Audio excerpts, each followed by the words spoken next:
2, 1. We are live all over the world right now, and at least so far on YouTube for both of us, I think. Whether Substack accepts this or not, the hell with them. They don't know what they're missing. Anyway, welcome, folks, to our latest live stream called The Dictators, this time with the disappearing Jason Smart, who was here about a moment ago. We had him momentarily. Here he is again. There he is again. This is a magician. I tell you what. In and out, in and out. But anyway, our special guest today is Jason Smart. Jonathan Fink, as always, is my co-host, or I'm his co-host. Depends how you look at it. And we're going to be talking mostly about Ukraine, which we have unfortunately not talked enough about recently because of the incredible negative catastrophes going on here in the United States and in Europe in reference to the Donald Trump organization. Anyway, Jason, welcome to our live stream today. Thanks for joining us. Good to see you as well. Jonathan, we were talking off air, so why don't you kick this off, and I'm going to try to fine tune what we're doing here on the simulcast. That's it. Well, there's a lot to talk about. I think it seems to me that Greenland, whether it was going to go ahead or whether it was not, was very contingent on how Europe would react. And Europe has managed to react strongly enough, perhaps, to deter immediate kinetic action on that front. But I think if we take a step back, we have to ask ourselves the question, and we have the perfect guest to pose that question too. Has this whole thing been a giant distraction to take attention away from Ukraine, to take resources away from Ukraine, including the air defense? And can we link Greenland this year with the drone incursions last year? Because it seems to me, at least, that one of the net benefits to Russia, amongst many, of the drone incursions in Europe last year was to force Europe to hoard its air defense and lower the volume of supply. Now, we know that the US is entirely cut Patriot replacements off. It just seems to luckily have coincided prior to this winter period and the huge campaign. But are we missing the underlying strategic purpose of all this supposed chaos?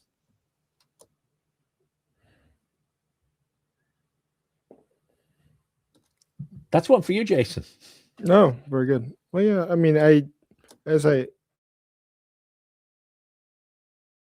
Oh, you're muted.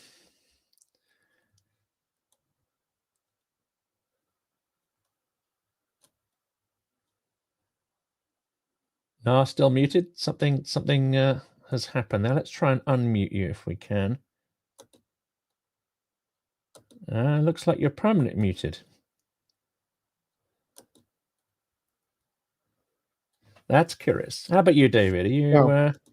Oh no, Jason's back. So yeah, it turns out I hit the mute button on my computer, not on this microphone. So sorry about that.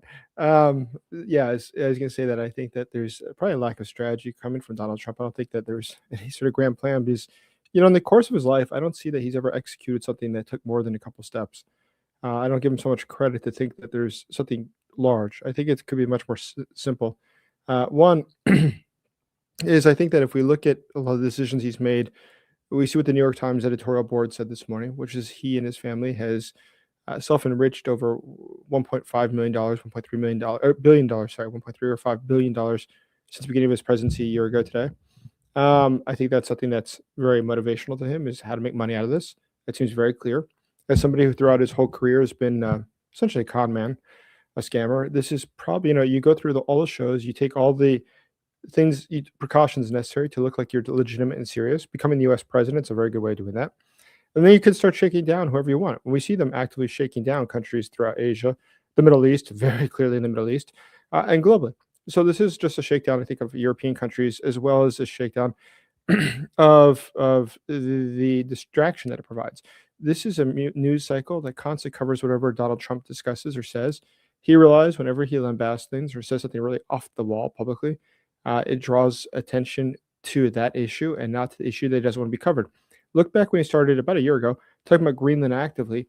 He had a very long press conference. It was about 2 hours long, where he just sort of rambled. There was no points to it. It was totally not what a normal person would say. It sounds like you just had to put him up there and he said, talk about this for 2 hours. And he did. Now, what's interesting about that, though, was why it happened that day at that time. It's because that day there was a ruling in New York that was against him, and that would have made him look bad. But nobody in the world talked about that ruling in New York at the court case. Everybody covered Greenland. Let's look back at 2015. He was very close to losing the primaries to Cruz. Cruz realized that he was down in the poll just a little bit, but he was rising and Trump was descending. If Cruz was able to successfully get out a message talking about the economy and how he would lower taxes, all the data suggested he would win the Republican primary and he would have beaten Hillary Clinton. But Donald, and I want to say it was like at 10 a.m. on a Tuesday, Cruz was going to announce his new economic plan, which is written with a group of Nobel laureates and other people who are quite serious. But what happened at 9:55 on Tuesday was Donald Trump started tweeting that Ted Cruz's father killed John Kennedy. You can be sure that not one person at the press conference mentioned the economic plan, didn't ask one detail about it. They asked him why his dad killed Kennedy. That's what the story was. So Donald Trump does this incessantly, all the time. So I think there's only two motivations that we could realistically be. One is economic in nature. Can't rule that out. The most money that he's made, his family's made during his presidency, has been related to crypto. Sure enough, when you create panic in the markets, people take out their money and they try to convert their liquidity into things like crypto. We've seen that crypto has done really well during all these panics. He personally will make money as a result of that. So I think that's a very likely thing. It's a very tangible thing. And he likes tangible things. So I think it's a very high probability to be something so simple and so straightforward as that. Or the other side, which is that he's trying to distract. This Epstein scandal has been very bad for him. In fact, it's so bad that it's the only issue that Republicans really have started to question his leadership is this. So if you realize this is really undermining your presidency, nobody cares about Greenland. I mean, I don't think that's going to upset anyone. If you don't like him to begin with, you're going to say you don't like him now. If you don't know where Greenland is, you're not going to care about it later. Only 4% of the U.S. population wants military force against Greenland if necessary. Some polls say it's as high as 14, but it's probably realistically less.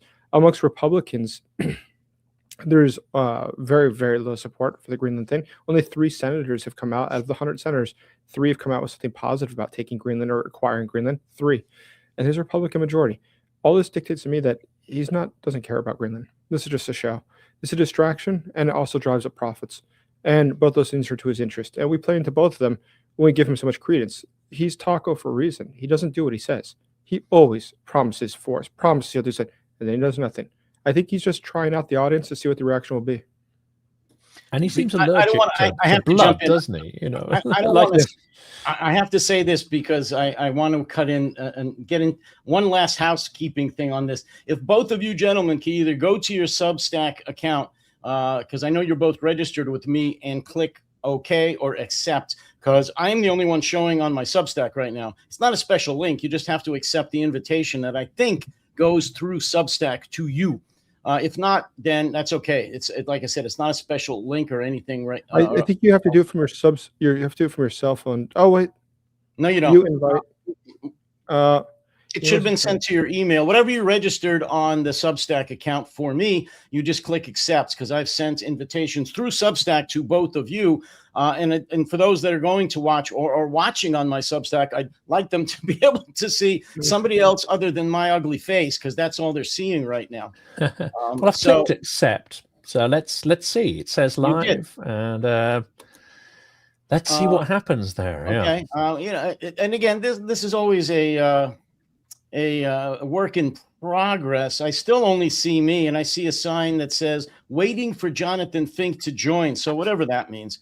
But I sent out another one to you and to Jason as well. I obviously like to get all 3 of us on here, because not only can they not see you, I don't think they can hear you either if you're not linked into this. David, do you see me on Substack? I do not. I accepted your invitation. Okay, I don't get it. What do I know? All right. Yeah. I mean, I think I technically accepted it as well, but it's not playing ball. But let's. And I apologize again to the Substack people. You can see me. I hope you can actually hear the discussion, even though you may not be able to see the other 2, my co-host and then Jason, our guest. You can on YouTube, but in any event, that's all I wanted to say. That's all I can do from this end. So let's push on. Well, I'll jump on what Jason said there, because this is interesting.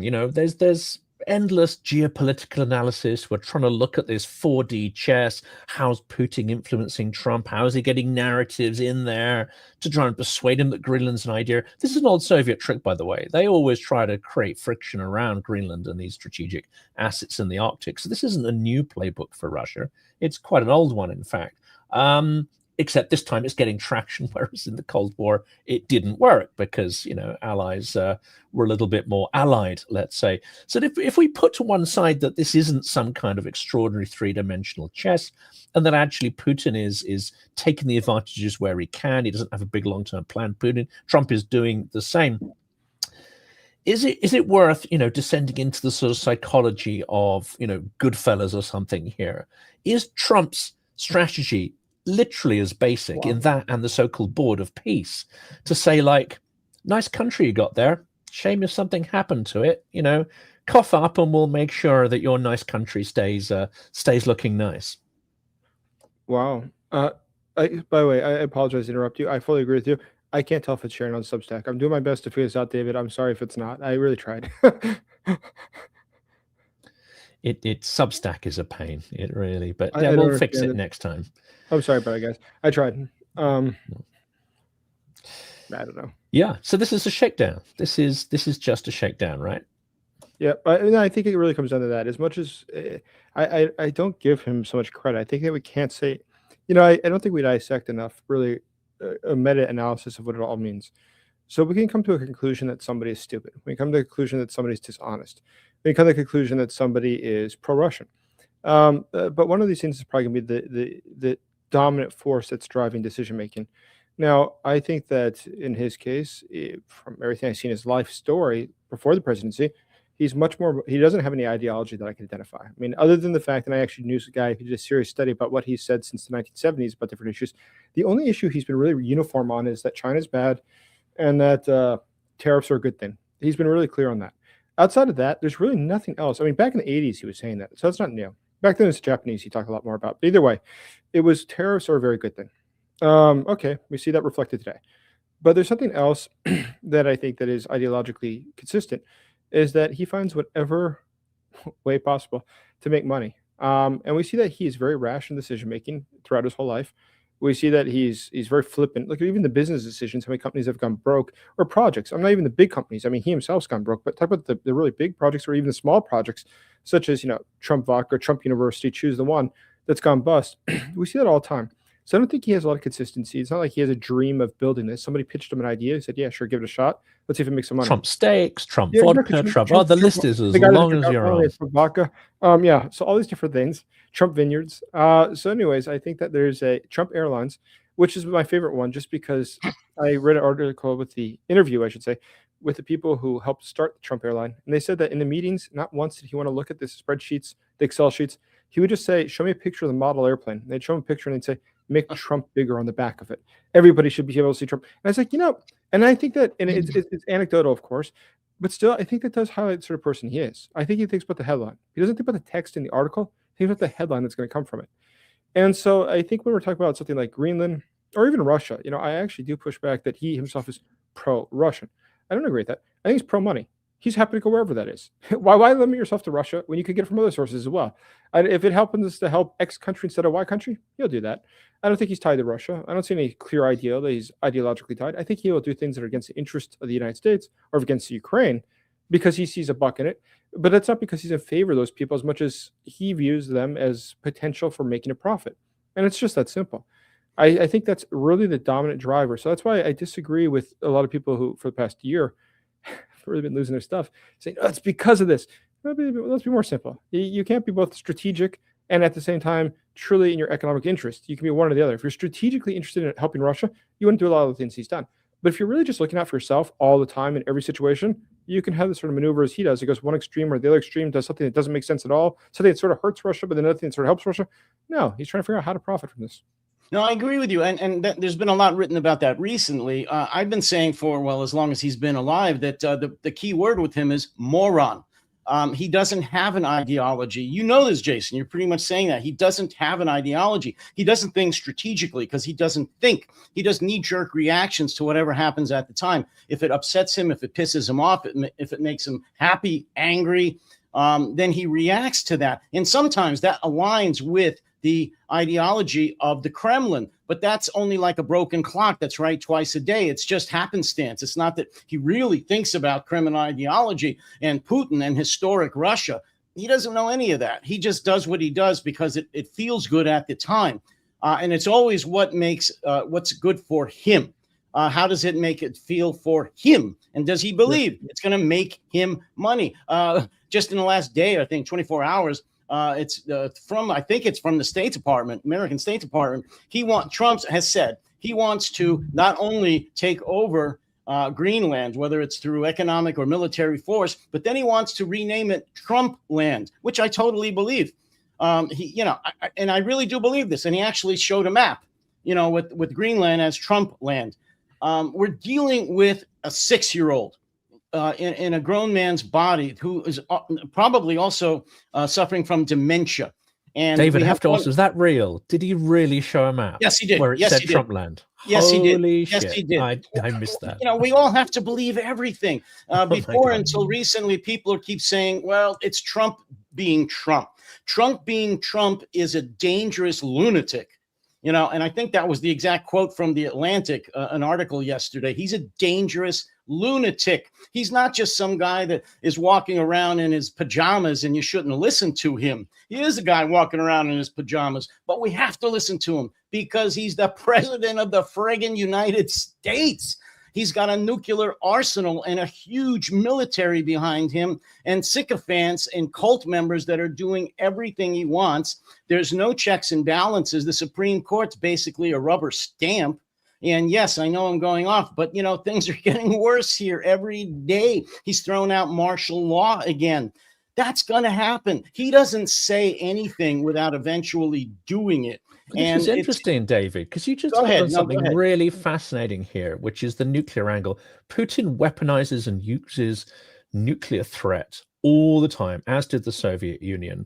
Oreshnik was clearly a sort of, well, we know this is going to have much impact, but it has the optics of being a nuclear capable missile, right? So they use that all the time. It seems that either someone hasn't really explained to Trump, or this may even be a mental red line for him. He hasn't used the nuclear angle as far as I can tell at all. He's used tariffs as a weapon. He's used everything as a weapon. He's decided that the Trump Board of Peace is a great way. It's like the UN, but it's got my name on it. So again, it fits into his branding background. I wonder whether he just hasn't realized that the nuclear thing maybe would be the very best extortion tool, or whether he actually has some actual off limits stuff, or whether that blows his chance for Nobel Prize out of the water. And no, he has no off vaguely aware of that. Yeah, let's get over that. He has no off limits stuff. I think, like a lot of children and slow thinkers who like to look at animals and documentaries, he's afraid of the entire atomic idea. I think it truly makes him afraid, just like a 6-year-old. He doesn't understand it, but he knows it's very, very bad, and it's beyond his comprehension. So he's got so many other tools that he can take out on the world. That I just don't think he thinks about that. That's my opinion, anyway. Jason. So, I mean, I don't think it's a good question why he doesn't use it. I haven't really thought about that. I mean, he did say he's going to send nuclear submarines towards Russia last month when Medvedev upset him. But yeah, you're right. In general, he doesn't. That being said, it's hard to guess why that is. That could be the nuclear option. If he really needs to, he'll do that. But in the he short tells term, the story about a relative who was a nuclear scientist. Now, whether that's true or not, but Mary Trump, who psychoanalyzes him a lot, says that maybe there really is something in his education that tells him this is a bad thing, and just not to go there. I mean, it's quite an interesting one. It could be. I mean, it's once again, we don't know why the guy does what he does, but I think a lot of the things that we see, look in the last 72 hours, the letter to the Norwegian PM about not getting the Nobel Prize, Trump land, as you just highlighted. You have to wonder, listen, these things are so ridiculous. It's going to make a headline when you do it. Why would you do it? So first, I don't think he's stupid enough to not realize it'd make a headline. He understood that. So why would he do it other than the fact he wants to make it a headline? That is the objective. Why would you possibly say, I can't rule out military force for so long, if then earlier today, an hour ago, he said he would never use military force? Why would you do that? You knew you were going to make a headline. You knew this was going to create a scandal. But like a narcissist, what is your objective? It's to be the center of attention, right? So you realize you can successfully achieve your objective. And that's why I say I don't think that there's as far as, so that is strategy. To be fair, that is strategy. But that's not strategy in the sense I think many people give him credit for, which I don't, which is that it's part of a global order is trying to create like Russia. That he has some plan for this. Oh, come on. You think he's really thought about that before? I don't think he invests so much time and energy to think about these sorts of big picture things. I see no evidence that he thinks about big picture things whatsoever. He views it all just sort of as a joke. I mean, and by the way, just read recently his interviews where he said about canceling elections. He's not going to cancel elections first. But secondly, now notice how he's brought it up in every one of those conversations. When an interview is not going great, or it's something where he wishes to get off of like Epstein, say that. Guess what the journalist is going to say? He's going to cancel elections. Does anyone talk about Epstein? No one talks about Epstein. Look at every time he's gone off at a reporter and said, oh, she's a fat cow, or said absolutely absurd in the middle of an interview. Why would you do that if you know that's going to be the top story? Because it's better than his actual quote, which then gets buried. And so every time he gets into trouble and he realizes things are not going his way, he says something so off the wall that'll dominate the news cycle. And he does that successfully. And he's done this now for years and years. So, I mean, in my eyes, I think that it's just, it's a very cheap ploy.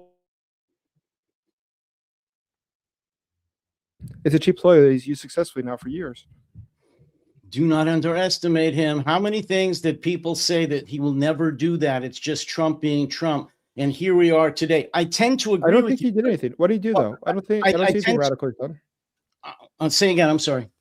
I mean, I think when we talk about the things that he said he has done that really upset people, such as canceling elections, such as invading militarily a country, he hasn't really fulfilled. He talks a lot. He says a lot of stupid stuff. He does very little.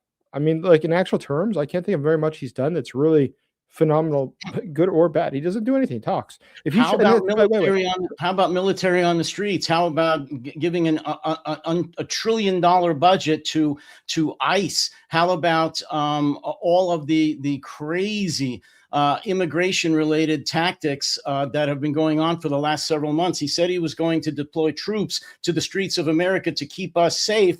He's doing that, and he's doubling and tripling down on that. I agree with you, though, Jason. I don't think he's going to cancel the elections per se. I believe he's going to deploy the military to supervise the elections, and to possibly seize voting machines. I don't put anything past this guy. He does not want to leave office, and the people that are supporting him do not want him to leave office, or certainly for MAGA, the Republicans, to lose control of the Congress. And I think they'll do whatever it takes to stay in power.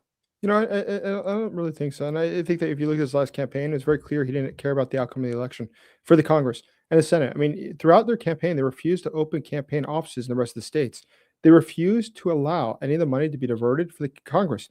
And they realized they had a good chance of losing the House and the Senate, and they didn't care. They weren't willing to divert even a little bit of the money or the time from him to do it. They said the only thing that we care about is the White House. And I think so. They've never, I mean, at what point have you seen him really give a concern about Congress? I don't think he really cares. Once again, what's his objective here? Is he a political party leader, or is it about him making money? If it's about him making money, what does he need them for? I mean, the people just sort of fulfill the role that they have to fill. But for the other things, I mean, like ICE, for instance, to be honest, it's okay. I mean, he's sending the cops to enforce the law. I don't like the tactics either, but I wouldn't say it's the same as invading Greenland, starting a war with NATO countries that could very well turn into the collapse of the global economy. It's quite a bit different. I don't think he's willing to take any serious risk. And then we see that with Russia. We see that with China. He doesn't take serious risk. He takes no risk.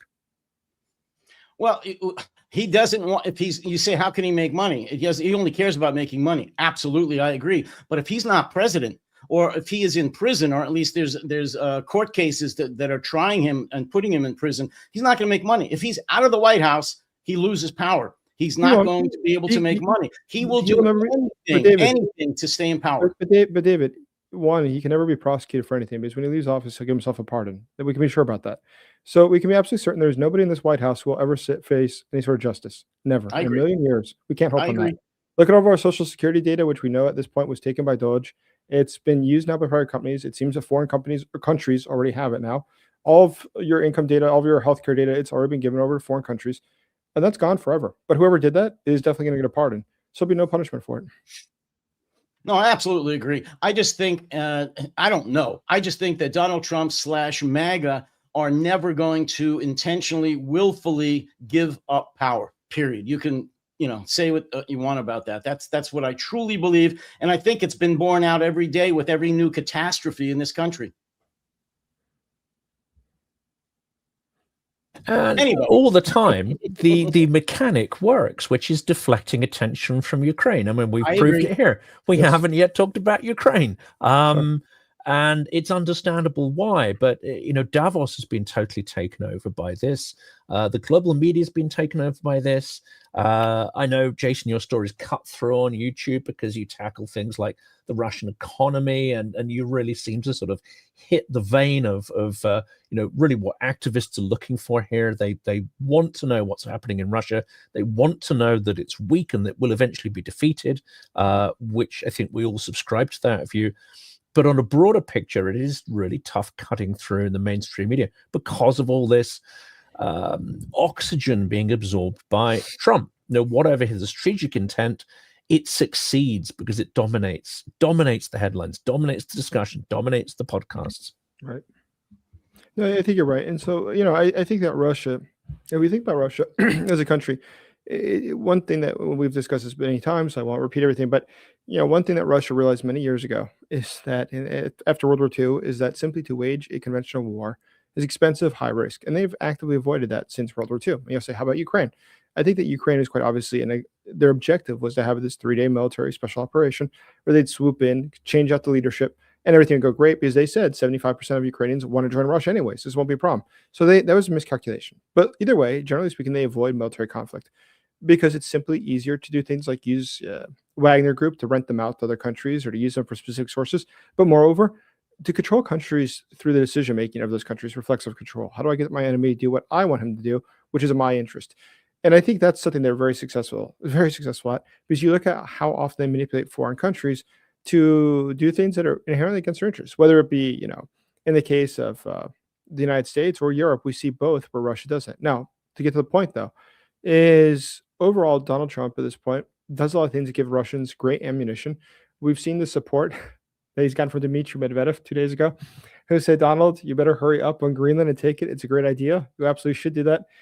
The fact is there's unverified information that within the next couple of weeks, they might have a referendum to join Russia. So this is your only chance to get one little new star for the U.S. flag. And I thought it was really funny at first. But in retrospect, I'm like, I don't think he's mocking him. I think he's trying to goad him into it. I think he's actually trying to goad him into it. And the Russians are going like, he might actually do it. Let's see if we provoke him. What do we have to lose on this? This is wonderful. This is obviously something that Russia thinks is great. Because today, who's talking about, and actually Zelensky said that last night, who's talking about Ukraine today? Nobody is. Nobody is. This is totally distracted from everything else that's going on. And to be fair, I mean, with these events, I understand why, but it is unfortunate because, Ukraine continues to suffer. Today in Kiev, I mean, this morning in the apartment, it was, one of my friends has a thermometer inside the apartment. They said it's 8 degrees Celsius. So it's like, what is 8 degrees? I don't remember. 42, 43 inside the apartment, Fahrenheit. And they said, this is what we're living like. It's absolutely horrific, the current situation. There's no running water. There's no hot water. There's no cold water. There's no electricity. There's no internet. There's no anything. It is a really difficult situation. And the people really are suffering. And what are we talking about? Is some guy over here who's essentially conning the world into believing he has a threat so he could shake them down for money. But realistically, that's what we have to deal with. Historically, though, I think it's, as far as foreign policy in the United States goes, it is important to note that Donald Trump, if you look back historically, he doesn't fight people who can actually beat him. So even when we look at corporations, like his lawsuits, look at his many, many, many lawsuits. And I've never actually studied this per se, but I've noticed a tendency is that he usually goes for people like contractors who owes $100,000 to, $200,000. Small change for the guy. But he likes to go after them. Why? Because he can bankrupt them. He knows he can win in court because they can't afford the legal costs that he can just force. And ultimately, they'll spend more to recover that money than they'll get back. So they end up dropping the case. He likes that. He likes to be sort of a bully. But he doesn't like to get into conflicts with somebody who's bigger and stronger than he is, because then he could actually lose. And that's not so good. So I think in this case, he likes to do things like attack Denmark, Greenland. Well, how many soldiers are in Greenland? What can they realistically do? No, physically, yes, you probably could take it. And that's what he likes. But with Russia, that's a risk. And that's why I see that he doesn't try to antagonize the Russians in the way that he antagonized Ukraine. Why does he beat up on Ukraine all the time? Because he realizes that he can and he get away with it. And yeah, you look like a bully, but in his eyes, it makes you look stronger. But who are bullies inherently? But people with weak egos. People that are normal don't have to do that. People that are normal can understand the value of the argument. Not have to look at, oh, but now I feel better because I took power out of this person, or I oppressed this person. Now I feel better. It's very sick pathology, but it's the one, unfortunately, that he lives with. Jason, the reason I wanted to have you on here first and foremost is because of what you just said, that Trump is taking the air out of everything. And I'll say it for me at least, have been negligent in not discussing Ukraine enough. And that's why you're here, because we need to. I've been reviewing your latest podcasts again, and please let the audience know about the recent horrific attacks that have, you just mentioned, it left the residents of Kyiv in the cold and the dark. Russia's just been pounding Ukraine for the last, forever, but certainly it's increased in the last several weeks. What's the situation there with the attacks and the energy infrastructure? So throughout the country, Russia has systemically attacked all the energy sources. Strategically, is more wise this time, is that they went after some of the different things that are very, very hard to replace. But either way, these attacks have led to a significant part of the country not having electricity. When they do have it, it's for maybe 2 or 4 hours a day. In Kiev, it's typically between, let's say, 1:30 in the morning to, say, 5 a.m. or 4 a.m. You'll have electricity. So it means that everybody in that section of the city has to get up and do all the cooking for the week during that time, or the laundry or anything else. It has to be done in that brief period of time to shower, because otherwise all electricity in the water is cut off. The people are quite literally freezing. There are people dying from the cold. There's no heating. The heating centralized in the former Soviet states. The government has this pipes throughout the country that go through all the different buildings, and they heat it. But once those are destroyed or unable to produce, it means people then freeze to death. And that is something that is occurring throughout the country. But the ice also coming through people's houses is a problem, because the stairwells that are communal, say, to apartment buildings become all ice, and people fall down those and die. It's pretty bad. It's pretty significantly bad. It's never been a situation like this before. But this is, once again, Russia at this point understands that it cannot win militarily. It's taking incredible losses. Over 1,200,000 Russians killed or injured since the beginning of this war. And with it, it gains what? In Pokrovsk, currently, the loss ratio, it was 15-1. Currently, it looks like it's even higher. It might be 25-1 loss ratio, Russian to Ukrainian. That's just astounding. That's absolutely incredible. That's absolutely incredible. So if you realize you can't win there, you need to have some sort of a paradigm shift. You need to have a game changer.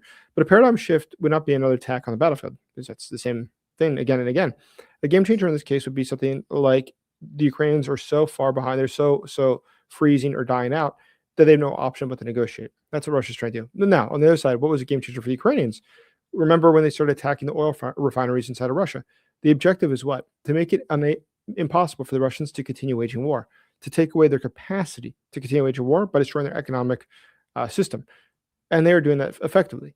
But that's why today Russia, I think, is desperate to find some sort of new leverage. And that new leverage happens to be attacks on the Ukrainian civilian population. Well, what the Russians are doing, in my opinion, and I'm not the only one that said this, of course, is that what they're doing now with the energy infrastructure of Ukraine is what Stalin did during the 30s with Ukraine, in starving the Ukrainians to death.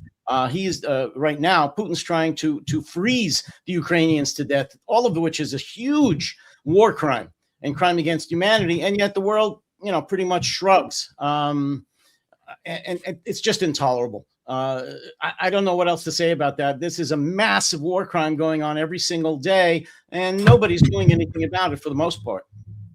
Now, unfortunately, the world doesn't pay attention to it. The situation is getting worse. There's a great deal of human suffering. And unfortunately, many people are distracted by Donald Trump's temper tantrums and other issues. But, at the end of the day, we have to be realistic, is that if the world really wanted to end this, it takes nothing. The European countries tomorrow can start boarding the Shadow Fleet. They pass through Europe. They could easily, and they have the legal right and obligation to do so. I mean, they're not seaworthy. They violate international law. I mean, you have the obligation to enforce the law. So there's not a problem for that. But unfortunately, the European countries are unwilling to do that. Let's take the U.S. out of the equation, because I know everyone likes to talk about the U.S., but Europeans can't just blame the U.S. for why things aren't happening. There's a lot of responsibility they have, and they could definitely be taking action if they wish to. But everybody here is unwilling to do so. And we've seen that routinely. And that's one thing where, unfortunately, we see more and more, is that the Europeans, and I appreciate everything they've done, of course. But that being said, when we look at Donald Trump, when he said anyone that supports Greenland is going to get tariffs. Look how quickly, how many British soldiers went to Greenland? One. Look how quickly the German troops left. So there's European unity when it comes down to a serious issue. they all disappear. And today you have Russian ships going through territorial waters. What are you going to do? Stop them? No, we're not going to stop them. We'll let them go right by. What do your sanctions mean then? It means absolutely nothing. So the Europeans, I think, to always use the excuse, but look at what Trump's doing. That's just distracting from what you're doing yourselves, which is a lack of anything. My dear God, Well, Europe is still buying Russian energy and gas from Russia. LNG. Yeah, I mean, it's weaning itself off, but it's like, come on, guys. We're in the 5th year of the war, and you've got a plan for 2027. It's camaraderie. Now, that brings me on to the other interesting thing, because, of course, the picture that Trump has wanted to create, which has been perhaps fed into him by Russia. This is one where a key part of their informational resource is expended on creating the illusion that Russia is eternal, invincible, and has inexhaustible resources. Now, that's not just aimed at Trump and its circle. That was aimed at Biden. That was aimed at all these geopolitical realist analysts, so-called, although they share no commonality with reality or morality at all. And it's aimed at the Western media. And this is one that cuts through over and over again. It's the idea that Russia cannot be beaten. It's maybe one of the most successful narratives. However, to bring this together with what you've just said there, it does seem that Ukraine is saying, okay, if the West is not going to get serious, we know they're allies in certain respects, we're grateful for what they've provided, but the only people who are going to enforce the sanctions are Ukraine, and they're going to do it kinetically. Now, that brings us back to what is a unique occurrence that happened, I think it was last week or 2 weeks ago, and that was strikes on Greek-owned ships that are not technically part of the Grey Fleet. Is this potentially a sign here that Ukraine is going to say, well, thank you very much, everybody, but it's not working. We're going to have to take out Russian assets globally. We're going to have to take out all of the people who relied with the Russia supporting their war effort. I'm sorry, but it's now time to get serious. Yeah, at this point, it's gonna be interesting what happens, but it seems very clear, though, that there needs to be more. I mean, we know where all these ships are at all times. There's no mystery to it. We don't have to hunt them down. If we wish to get there, we could. But once again, it comes down to political will, and we've seen so far that there is a lack of political will on all sides. Political leaders, historically, not just in this case, do like to give speeches about the importance of things, then to immediately go on and do nothing to actually achieve those goals. But that's not new to this case. But in the specific one, it is tragic that it's been so many years. We know exactly how to stop Russia. I mean, Ukraine's blowing up these oil refineries for a reason. Destroy the Russian economy, there's no more war. It's very easy to end this. It's very easy. But unfortunately, we're not even willing to stop the tankers, much less to attack Russia. So if we're not willing to stop tankers, which we have the legal right to do, it's not provocation. Russia officially says this is not occurring. So you have zero risk. Why would you not want to do this? We choose not to. And it's routinely the case. Jason, you've done some excellent podcasts recently about the security situation at the Kremlin, the fragility of the Putin regime. Would you talk a little bit about some of your writing and podcasts, which I call the Kadyrov factor? What's going on there? How might that threaten the stability of Putin? So Kadyrov is the head of Chechnya, which is a region in the south that's majority Muslim. It's got a strong tendency of being separatist in nature, wanting independence from Russia. In fact, there's 2 wars with Russia, one in the 90s, one in the beginning of 1999, 2000, which was the Second Chechen War. But in all cases, Kadyrov took over. He's currently dying. It appears he's in the hospital with kidney failure. His son, Adam Kadyrov, was supposed to take over after him. His other son, Akhmat, is the vice premier of Chechnya. But either way, Adam, who's the one who's been trained for this his whole life, I guess he's 20, 21 years old now. He was in a car accident just a few days ago. Local reports say it could have actually been an IED, which would is a pretty would make sense. There's a lot of people that have an interest in killing him, because if you kill him, Chechnya as a whole, just historically and culturally, it's really into clans. The different clans and different groups fight with each other for power and control. And he came to power, Kadyrov, not through like really legitimate, I mean, by no means was it legitimate. He was just chosen. But why is that? It's because during the Civil War with Russia, during this independence war, his father switched sides and started working with the Russians against his own country's independence. Now, the people outside of Chechnya hate him. A lot of people in Chechnya hate him. He rules through force and through fear. But he's also consolidated all the power to his own little clan. If you realize you're one of these other clans and you can take power, why wouldn't you? So that creates a problem for Russia in a very big way on two different fronts. One front is if they started fighting over in Chechnya, we saw Russia in 1994, despite 2 years of fighting, losing thousands of soldiers, they were unable to stop. They were unable to win there. That's incredible. Just think about that. That is the entire Russia against an area that has 1.5, 1.6 million people total. So it's a very small area, and yet Russia couldn't conquer them. But then you move forward and you say, well, why would Putin care about that? Okay, domestic problems, let him fight it out. Well, it gets more severe because Vladimir Putin has three major security forces. One's called the FSO, which is Federalная служба охраны, Federal Service of Guards, what would it be in English, Jonathan? Guards. And the other one is the which is like Secret Service. The other one, though, is the National Guard, Nacgvardia, which is headed by a guy named Viktor Zolotov, who used to be his bodyguard, who's a close friend of his. But he's allowed them a year ago, to start getting tanks in Moscow. Why does he need tanks in Moscow? Well, after the Prigozhin uprising, they realized it'd probably be good to have these so-called National Guard, have things that have military conflict, because you don't need tanks to put down protest.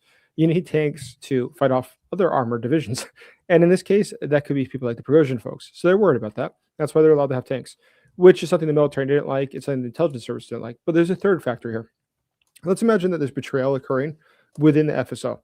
And that betrayal most likely would tie into other things going on inside of Rosgvardia, the National Guard. So he needed outsiders, the Praetorian Guard. The Praetorian Guard, in his case, are the Chechens. In fact, there's an entire group, and we're not really clear how many, but it's a lot of Chechens that keep in Moscow, just living around the city in different parts. And their objective is essentially, if there's an uprising tomorrow of some sort, that they would have no problem to just machine gun the people there. Ethnic Russian soldiers, they fear, might start to have qualms or start to worry if they start killing their own people. If they realize, look, all these babushka are gathering in the streets because they demand food, we can't just mow them down. Whereas the Chechens would have no problem doing so. And so that's why you keep them around, is to make sure that blood will be let and there will be no remorse for it. The Chechens have that sort of a reputation, but also because, given the history with Russia, it does make a lot of sense. But he keeps them there. Now, let's imagine this. If there's a civil war in Chechnya, those Chechens aren't going to stick around Moscow waiting to see how it turns out for Putin. They will go back to fight their clan warfare within the clans to see who takes over. And that, by far, is a higher priority for all of them. So to control the situation there, it means one of two things has to happen. If the situation deteriorates further and Adam Kadyrov, in fact, dies, that would mean that Vladimir Putin would either have to invest a lot more money, to control the people in Chechnya and to control the leader there, to buy him off. Russia currently finances about 94% of the expenditures of Chechnya. It'd be a lot more, though, in personal corruption that you'd have to give out to these people to guarantee the stability. But second to that, you'd probably have to send National Guard. National Guard, as I just said, are the ones that are in charge of internal logistics and security in Russia. If they were actually sent, though, to Chechnya, that means that they're no longer located inside of Moscow, which puts Putin in a bad position. At the same time, the Chechens who are supposed to be inside of Moscow defending him are not in Moscow. That means that Putin is totally dependent on people he doesn't really trust, like the FSO, which are from the KGB background sort of thing, FSB structure today. But the security structures, I should say. But there he has to worry because there's definitely been some shakeups. We've seen the number of Russian military officers arrested in the past 2 years. It's been extraordinarily high. In fact, they've arrested so many of them, and one's in very strategic positions. 15 out of 17 generals arrested worked in logistics. Why is that interesting? Well, logistics and also acquisitions, because those are the only two jobs that have direct money, and you're in charge of making expenditures, and that's why they want to take them over. But the one general who they arrested, who's the most interesting, I think it was Popov, if I recall, he was in charge of promotions. Now, why that's really interesting. So when you search somebody's house who's been arrested for things like corruption and promotions, you'll typically find the Chornaya Kassa, the black cash register, the black register, where they write down things like bribes. This guy paid me $200,000 for this job. That guy paid me $800,000 for this job, or this kickback from that contract. You have to actually write this down because you have to remember how much they paid you. It comes in installments or whatever it is, but you have to actually write it down, and they do. And so undoubtedly, the FSB would have uncovered that during the search of his house. That means they would have had compromising material about essentially the entire senior officer class of Russia, which at this point means that they're all compromised. And if you realize any day you can be arrested, you're not going to really work in the interest of the military. You're going to work at whatever the FSB tells you to do. And the FSB right now has a racket. They're making a lot of money from things like the the Shadow Fleet, but also in the illegal transport and sale of oil. But they also make a lot of money doing things like shaking down other people, but also the military-industrial complex. That's historically owned by other people like Shoigu, who was a former Minister of Defense, but he's been pushed out. His deputy, Timur, he got 13 years in prison for corruption. But all of them have been pushed out. But who's taking that over? It's the FSB clan. So the FSB, of course, has different clans within it, but we'll just say it's one for the purpose of this, because it is like one major structure, then there's minor structures. But if you look at the fighting that's going on there, it's indicative of the fact that, yeah, there's definitely some tensions. And I think that people are fighting over what will come next after Putin. Putin is what, 73 now? Eventually, he will die. But when he does die, who will take over? The actual line of succession in the Constitution says prime minister. Nobody can tell you the name of the prime minister of Russia because he doesn't matter at all. He's totally just a figurehead. So the reality is it'll be someone else from within these factions. And to be able to best position yourself, you have to do what they're doing now, which is get rid of the others who could challenge you, like the military. Get rid of the senior military leadership, prevent any chance of having an uprising or coup or anything else. But also, just like, remember what Stalin did to Zhukov, the great general of World War II. Remember what they did to a lot of the great generals, for that matter. Look what happened to Frunze after the revolution, for that matter. But either way, I digress. If you look at what happened to these different things, this is common in Russian history. It's repeating just all over again. And this time, though, I think it is indicative of the fact that there's strain within the system, destabilization within the system. The FSB is arresting a number of oligarchs. It's taking over all their assets. And they actually usually arrest oligarchs now, like the one in Dagestan, whose name escapes me, Magadomov, who they arrested just recently. He gave away, I think it was worth $1.8 billion port. He was arrested. He was less than 24 hours in cuffs before he signed an agreement that the state should nationalize his ports. And guess who's going to minister that? The FSB. So, I mean, I think that this is sort of the way that things are functioning now in Russia, but it's indicative of the fact that, yes, these different groups, these different clans are fighting. And I think that the Chechens are being manipulated into this, or it could be, it could be organic. The clan fighting there might start breaking out. And, we see that in the private sector as well, with businesses being nationalized, not really, passed over to regime insiders. We see actual businessmen, because in the 90s and the early 2000s, Russia had some genuine people that are quite skilled at business. It's not all corruption. But of course, these people are especially vulnerable, and their enterprises, when they're taken from someone who is a professional, semi-professional businessman and given to a regime loyalist, they're not going to function very well as businesses moving forward. So this seems a particularly short-term, parasitical, rapacious kind of strategy where you might be able to cash in the short term, turn some assets into liquidity, but you're basically trashing everything as you go along. And that also includes, let's say, what we've recently found out in the last week, that Russia's gold reserves are being sold off in big gobbets of gold, Yes. meaning that the cupboard's going to be pretty bare soon. So, and by the way, the gold sales, I think, is particularly fascinating. I have a hypothesis, which I cannot prove yet, but I will one day, is that I think the gold sales are twofold in nature. One, okay, the ruble itself, we can't look at the exchange rate and assume that's the real value. And I'll start with that, just so there's context to what I'm saying. So when you have, like in the Soviet Union, 1 ruble had incredible value if you looked at the official exchange rate. But ruble really didn't have value because you're not working with a fiat currency. You're not working with something that changes day to day. It was pegged. It never changed. But that's because their economy is entirely different than what our own was. Currently, obviously, the ruble is at an artificial rate, because how many people do you know that would really buy or selling rubles at a normal day-to-day practice? There's very few people that are in the market for rubles. So what does this mean? Today, they're facing a lot of economic strain. We know that a number of the major banks are, in fact, lack liquidity. In fact, so many of them that in the United States, if a bank has more than 5%, let's say, toxic loans, it starts to already get intervention. There already starts to be the government really deep diving on what's going wrong. In the case of Russia, the number of major banks that have more than 25%, more than 20% are toxic loans that won't get repaid. It's dramatic. And so the central bank has to step in and give these repo loans, these short-term loans of cash, to keep them from having bank runs, to be able to execute a normal week's worth of trade. And for that matter, they put limitations on how much money you can take out every day. It's like less than $200. And they say that's, of course, for your interest that they do that. But the reality is they're doing that because they don't have the cash. If you come to get all your money out and everybody starts doing it at the same time. But and I digress a little bit, but I want to give the background, the economic situation. So gold supplies. They're selling off the gold supplies because they say they need liquidity. Now, what's fascinating about that is if you need the liquidity, there's probably other things they could do with soft gold. Gold is the last thing they have that is universal value. But what's fascinating about that specifically is that they said they officially sold it to China. I think it was like $90 million worth of it. The reality, or $900 million of it. The reality is there's a lot of estimates, probably 10 times more than that they sold off. I think they're probably also selling off the oligarchical class as well. And the reason I think that is, imagine you got tons of rubles that have no actual value. And tomorrow, let's imagine the central bank was no longer able to keep burning reserves in order to balance their value, their currency. It no longer met reality at all. In which case, what would you have to do? Well, in which case, at that point, you'd have to do something different. You'd have to, start using your gold supplies, but they can't do that. So why would Russia sell off their gold? Well, I think that those who are in the oligarchy realize this money, it's worthless, and I want to have gold. Because gold, no matter where I go next, if I, emigrate to Kazakhstan, or if I go to China, or if I go to South Africa, I can sell off my gold supply and it'll always have a value.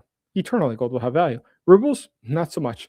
And so I think that's actually a strategic move by the upper classes to diversify their portfolios to make sure that they have something that has long-term value. You've written a lot about the economy, the Russian economy, over the last, a long time.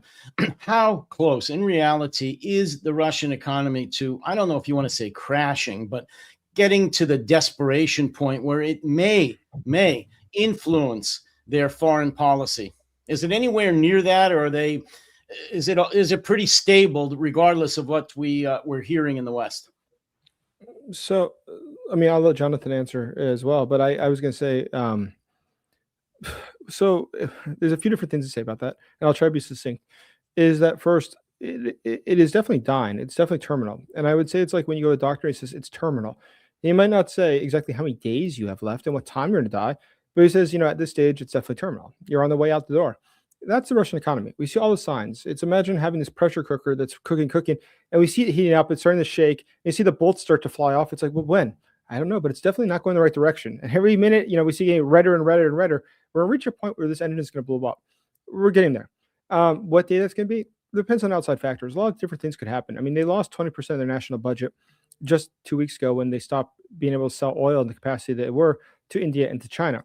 But further, I think long-term, where we're going to see it really meet the road, there's a few different things are going to happen. One, the entire economy at this point runs on the military, which is why they don't want to see an end to the war. The war at this point is very profitable for a lot of people. Vladimir Putin himself gains from this war tremendously. As I've said a lot of the times, Putin's regime historically did not have a lot of his own relatives in it. That was not the way it ran. Today, it's definitely how it runs. He has 26, 27 members of his family who are in senior positions in the government, including his one niece, who is the deputy minister of defense. That means 41% of the national budget of Russia is going through her hands. But her husband is who? The minister of energy. So 40% of the income of Russia that goes into the budget comes through his hands. So they're taking cuts on both sides when it comes in and when it goes out. But he also has his relatives all over the oil industry and stuff like that. But either way, at this point with Russia's current situation, they're printing money, they're taking loans. This is the incredible part. They're forcing banks to give out huge loans. And of course, now this is documented, so it's very hard to tell what's really going on. But we think it's not 41% of the budget that Russia is spending on the military. It's probably closer to 50%. We don't know exactly how much, because the banks are told to give these loans to the government. They get bonds in exchange. So the government prints bonds. The government also, by the way, prints cash to buy bonds from themselves, which is sort of a pyramid scheme. But then they're getting these loans from the banks. Now, here's the funny part about that. When you get a loan from a bank, like if you come and you want to buy a car, and you say, with that car, I intend to, work as a taxi driver. Okay, well, I can imagine then how you pay us back, because over this period of time, we'll make money on this. It works out for everybody because you're producing a profit with that car. But let's imagine you make a tank and you send it off to Ukraine, it gets blown up 2 days later.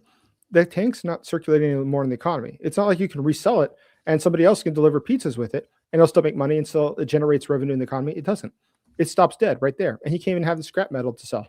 So you gain nothing from that. How are you going to pay back a loan? The military is not in the business of deriving some sort of profit from what it does. It produces things that are perishable, that are consumables that are then destroyed in the war. That's where Russia has a real problem. It's depriving the banks of the liquidity they need and taking out so much from the reserves. And I think the actual downfall of Russia will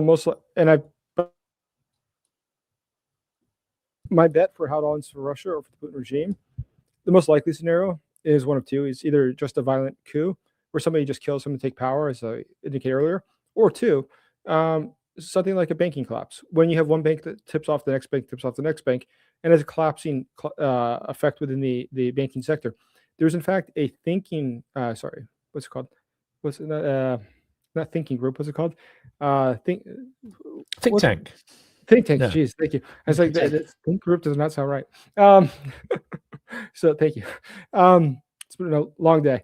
So you look at this and you say, you look at this one and specifically next to the Kremlin, it works for Kremlin information. So it puts a rosier picture on things, but also has to give someone a realistic picture on things. And it estimated that Russia, this is about 4 or 5 months ago, if Russia was not able to get its current banking situation in order, it would face, quote, cascading defaults across the Russian banking sector. That is something that's dramatic. This situation for Russia is substantially worse than the United States before 2008. 2008 is also a big difference. The United States is the world's largest economy. People want the dollar. You couldn't balance that. You can get out of that situation. Nobody wants rubles. There's no way to get out of that situation. And so I think for Russia, they could realistically, seriously, face a total collapse, and it will be something that just happens one morning. We'll see that there's lines at different banks. The next day, we'll see that the banks are forcing, bank holidays all of a sudden, and then it starts to accelerate. Then we'll start to see, I think, the wheels come off the bus. But is that possible? Yeah, of course. Historically, it's happened. I mean, look back when 1998, when the ruble collapsed. Look when the Soviet Union collapsed. This would not be unique for Russia's history in the past just 40 years. And this is the last, I guess, area as we're running out of time here. Here's a curveball. Here's an absolute curveball. It seems at least that China is as fully behind Russia as it ever gets behind anyone in terms of military support and economic support, buying its oil, etc., etc. Although, as you say, that's now been curtailed a little based on US secondary sanctions.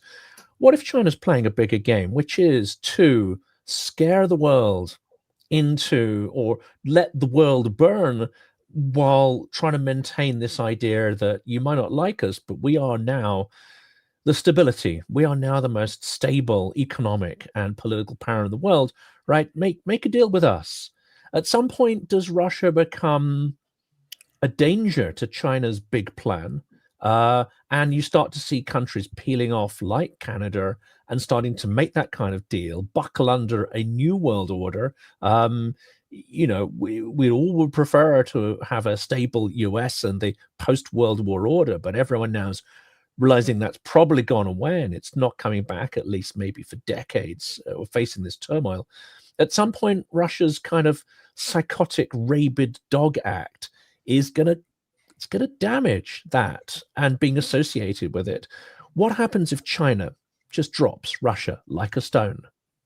Then surely that could precipitate the collapse, and China maybe moves in to secure some of those territories for itself.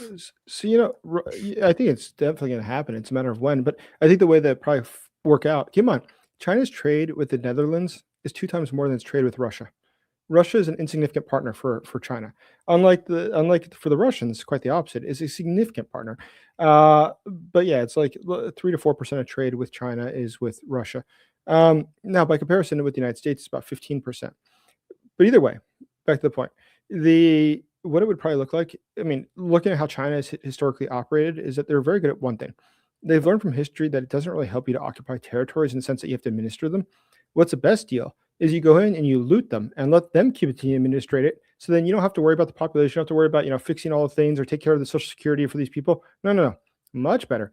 You go to them and say, listen, we will take over this territory and de facto have control of, let's say, Eastern Russia, where there's a lot of mineral resources, things like that. There's entire huge populations there. By the way, huge populations of North Koreans as well.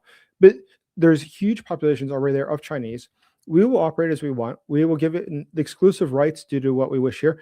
But yeah, the day-to-day administration, dealing with the actual Russians that are there, that's your problem. We don't want to have to deal with that. We don't have to deal with, enforcing the traffic laws. You take care of that. But what comes down to things like who gets to profit from this region, it will only be us for eternity. China would definitely make that deal because historically that's what it does. The Belt and Road Initiative, what I think it is, they're building roads across Africa and Latin America. We're building ports around the world.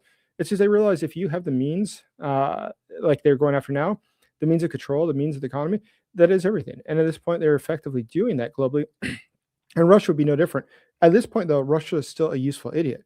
Russia's still the guy who, as I've described Putin very often, Russia is to the rest of these countries sort of like the kid in class, the dunce, who everybody says, yeah, throw a paper, a wad of paper at the teacher, or throw a paper plane at the teacher. It'd be a great idea.